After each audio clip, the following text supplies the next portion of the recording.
அந்த அழகிய காட்டில் சிங்கராஜா ஒன்று நல்லாட்சி செய்து வந்தது.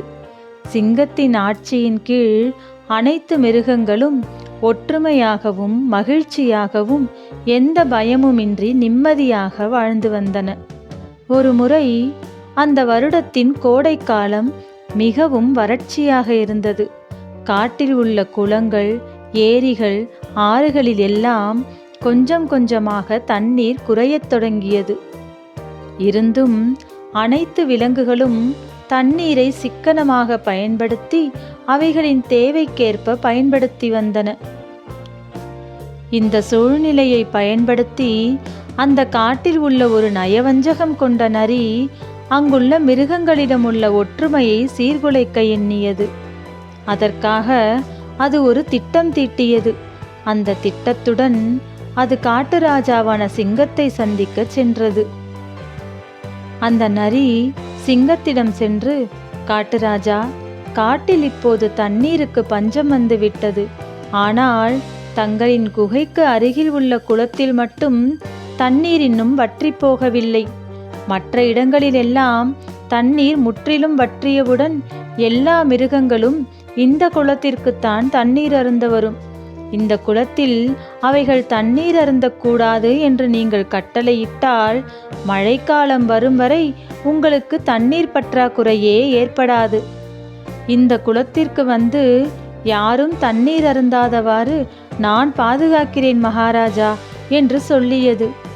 அந்த நரியின் குணம் பற்றி ஏற்கனவே சிங்கத்திற்கு தெரியும் என்பதால் சிங்கம் அதன் பேச்சை மனதில் எடுத்துக்கொள்ளாமல், நான் இந்த காட்டில் உள்ள அனைத்து மிருகங்களுக்கும் அரசன்.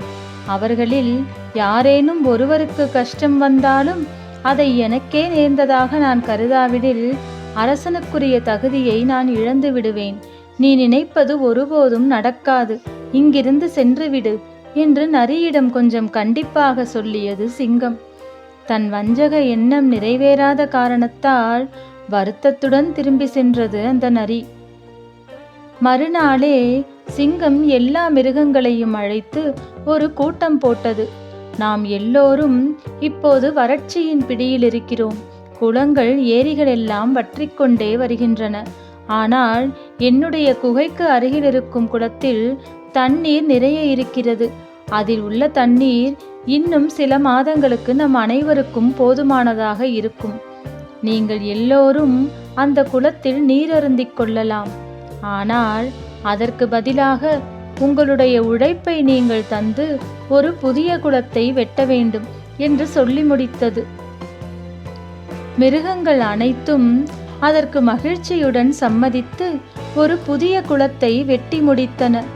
சில மாதங்களுக்கு பிறகு மழைக்காலம் தொடங்கியது. புதிதாக வெட்டப்பட்ட குளத்தில் தண்ணீர் நிறைந்து வழிந்தது. அதை கண்ட எல்லா மிருகங்களும் மிக்க மகிழ்ச்சியடைந்தன. நரி தான் சுயநலமாக நடந்து கொண்டதை நினைத்து மிகவும் வெட்கப்பட்டது. அன்றிலிருந்து அது தன்னுடைய குணத்தை மாற்றிக்கொண்டு திருந்தி மற்ற மிருகங்களுடன் ஒற்றுமையுடன் வாழத் தொடங்கியது.